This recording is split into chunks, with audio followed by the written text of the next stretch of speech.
है अंतिम पुकारिए जाग जा बहुजन तू।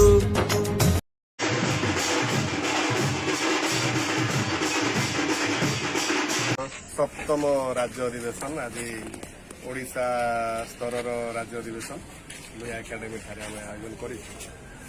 जो राष्ट्रीय अध्यक्ष अच्छा माननीय दासराम नायक सर नेशनल प्रेसिडेंट बहुजन मुक्ति पार्टी से आज यही सभा को अध्यक्षता करने मार्गदर्शन करेंगे। देखो बहुजन मुक्ति पार्टी संभवतः 2500 वर्ष पर भारतर जो मूल्यवासी एससी एसटी ओबीसी माइनोरिटी 85-90% लोकंर ये सर्वभारत स्तर राष्ट्रीय स्तर भारतव्यापी देशव्यापी पॉलिटिकल पार्टी एवं भारत वर्षर आज एससी एसटी ओबीसी माइनोरिटी लोक मानक अन्याय अत्याचार होउची कि तांकर राजनीतिक पार्टी नाही से ये सोशल संगठन आधार रे राजनीतिक सत्ता को आधार करी आमे बहुजन मुक्ति पार्टी को निर्माण करिछु। यार सप्तम राज्य अधिवेशन मुख्य उद्देश्य भारत वर्षर एससी एसटी ओबीसी माइनोरिटी जो 85-90% मूल्यवासी लोक मानक राजनीतिक सत्ता दे वास्तव विकास जमीक प्रत्येक वर्गर जो संविधान लिखाई आर्टिकल को आधार करके कानून तैयारी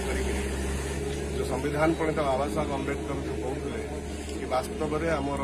डेभलप हम तेबे समस्त विकास लगी जो लिखाही संविधान रे आदिवासी मानकर पंचम अनुसूची ओबीसी जाति आधारित गिनती आर्टिकल नंबर 340 ये सब आहरी बहुत सारे समस्त बाबा साहब अम्बेडकर एत महादरियादिल लोक थे जहाँपर भारत वर्ष निवास पूरा समस्त विकास सामाजिक आर्थिक शैक्षणिक सबु जिनसर विकास और सम्मान न्याय प्रस्तावित जो लिखाई संविधान ताको आम वास्तव में प्रस्तावित करने बहुजन मुक्ति पार्टी निर्माण दाबी आमर आम मूल्यवासी लोक दाबी कौन करूँ ये आम स्वतंत्र स्वाभिमानी स्वावलंबी आत्मसम्मानी राजनीतिक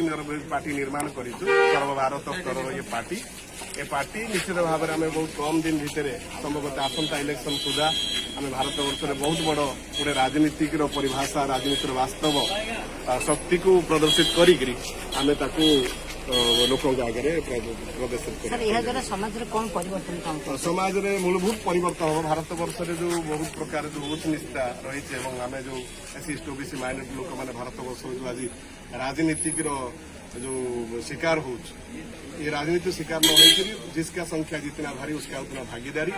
ये समाज में निर्माण करने न्याय स्थापित करने चाहूँ ये बहुजन मुक्ति पार्टी प्रमुख उद्देश्य।